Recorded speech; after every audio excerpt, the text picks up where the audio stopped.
मंगल ग्रह को इंसानों का दूसरा घर बनाना, ये शायद आज के दौर का सबसे बड़ा सपना है। नासा हो या स्पेसएक्स, दुनिया की बड़ी बड़ी एजेंसियां इसी एक सपने को हकीकत में बदलने में लगी हुई हैं। पर यह स्पेस हिस्ट्री का सबसे मुश्किल मिशन क्यों माना जाता है, चलिए समझते हैं। तो अगर हम सोचें कि सबसे बड़ी चुनौती आखिर है क्या, तो ज़्यादातर लोगों के दिमाग में आएगा कि भाई मंगल का खतरनाक माहौल। लेकिन असली जवाब कुछ और ही है, और वो शायद आपको थोड़ा हैरान कर दे। ठीक है, सबसे पहले ये तो मान ही लेना पड़ेगा कि मंगल ग्रह कोई आसान जगह नहीं है। हो सकता है कि कभी ये पृथ्वी जैसा रहा हो, पर आज ये एक बंजर, एकदम ठंडी और वीरान दुनिया है। जरा इन खतरों पर एक नजर डालिए। औसत तापमान है -53 डिग्री सेल्सियस। सूरज से आने वाला जानलेवा रेडिएशन सीधे सतह तक पहुंचता है, क्योंकि उसे रोकने के लिए कोई एटमॉस्फेयर या ओजोन लेयर है ही नहीं। और तो और सोलर तूफानों से बचाने वाली कोई मैग्नेटिक फील्ड भी नहीं है। मतलब वहां सिर्फ जिंदा रह पाना ही एक बहुत बहुत बड़ी चुनौती है।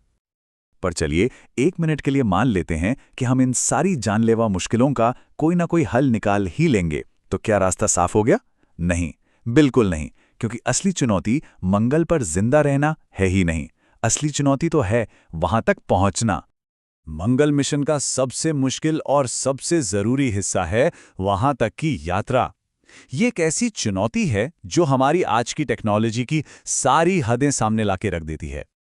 ये दूरी देखिए, 22.5 करोड़ किलोमीटर।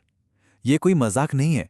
इतने लंबे सफर के लिए हमें ऐसे रॉकेट्स चाहिए जो न सिर्फ टन के हिसाब से भारी सामान उठा सकें, बल्कि इतनी लंबी दूरी तय करने का दम भी रखते हों। और देखिए, रॉकेट टेक्नोलॉजी में हमने तरक्की तो की है। 1960 के दशक का वो सैटर्न 5 रॉकेट जो इंसानों को चांद पर ले गया था, वो 50 मीट्रिक टन वजन उठा सकता था। वहीं आज स्पेसएक्स का जो स्टारशिप बन रहा है, उसका लक्ष्य 150 मीट्रिक टन ले जाने का है, मतलब सीधा सीधा 3 गुना ज्यादा। लेकिन सबसे चौंकाने वाली बात यह है कि ये 3 गुना की छलांग भी काफी नहीं है। मंगल पर एक पूरी बस्ती बसाने के हिसाब से देखें तो ये क्षमता कुछ भी नहीं है। एलन मस्क ने खुद कहा है कि मंगल पर एक ऐसा शहर बनाने के लिए जो आत्मनिर्भर हो, हमें करीब करीब 1000 स्टारशिप्स की जरूरत पड़ेगी। 1000। अब इस चुनौती का असली पैमाना समझने के लिए ये स्लाइड देखिए। बाईं तरफ है वो नंबर जो साल 2022 में पूरी दुनिया ने मिलकर रॉकेट्स लॉन्च किए, सिर्फ 180।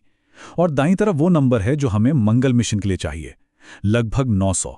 मतलब दुनिया की आज की कुल क्षमता से 5 गुना ज्यादा लॉन्च करने होंगे, वो भी सिर्फ स्टारशिप जैसे सबसे ताकतवर रॉकेट से। ये तो लगभग नामुमकिन सा लगता है। तो सवाल ये है कि हम इतने सारे शक्तिशाली रॉकेट बना क्यों नहीं पा रहे हैं? इसका जवाब हमारी आज की रॉकेट टेक्नोलॉजी की एक बुनियादी सीमा में छिपा हुआ है। देखिए, अब तक अंतरिक्ष में जाने का हमारे पास एक ही बड़ा तरीका रहा है, केमिकल प्रोपल्शन, यानी ईंधन को जलाना और उससे पैदा होने वाली जबरदस्त ताकत का इस्तेमाल करना। इसी टेक्नोलॉजी ने हमें चांद तक पहुंचाया था। लेकिन समस्या यही है, जैसा कि एलन मस्क भी कहते हैं, हम इस टेक्नोलॉजी की बिल्कुल आखिरी सीमा पर पहुंच चुके हैं। हम पहले से ही ईंधन की 99.9% ऊर्जा का इस्तेमाल कर रहे हैं। मतलब इससे और ज्यादा निचोड़ना लगभग नामुमकिन है। तो असल में प्रॉब्लम क्या है? पहली, जैसा हमने देखा, ये टेक्नोलॉजी अपनी पीक पर है, इससे ज्यादा एफिशिएंसी नहीं मिल सकती। दूसरी, ये ईंधन खुद बहुत भारी होता है, जो रॉकेट की रफ्तार कम कर देता है।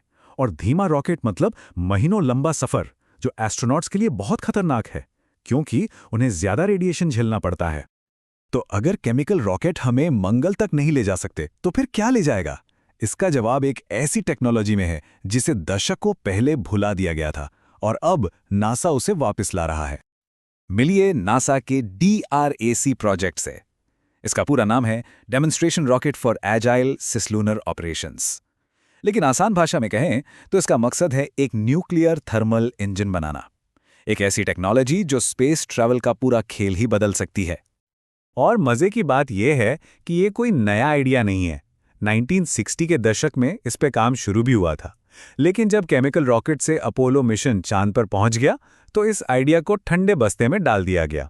अब दशकों बाद नासा मंगल के लिए इसी पुरानी टेक्नोलॉजी को फिर से जिंदा कर रहा है, और लक्ष्य है कि अगले 50 सालों में ये इंजन एक हकीकत बन जाए। और अब इस पूरे विश्लेषण का सबसे बड़ा खुलासा, आखिर ये नई टेक्नोलॉजी क्या कमाल कर सकती है? तो देखिए, जहां एक केमिकल इंजन से मंगल पहुंचने में 8 महीने लगते हैं, वहीं एक न्यूक्लियर इंजन से ये सफर सिर्फ 45 दिनों में पूरा हो सकता है। सोचिए, 8 महीने से सीधा 45 दिन, ये सच में एक गेम चेंजर है। तो इस पूरी कहानी से हमें क्या पता चलता है? सबक बहुत सीधा और सरल है। मंगल पर अपना घर बनाने से बहुत पहले हमें उस घर तक पहुंचने का एक सही रास्ता बनाना होगा। मंगल के खतरनाक रेडिएशन, वहां के तापमान और बाकी समस्याओं को हल करना वो कल की चुनौती है।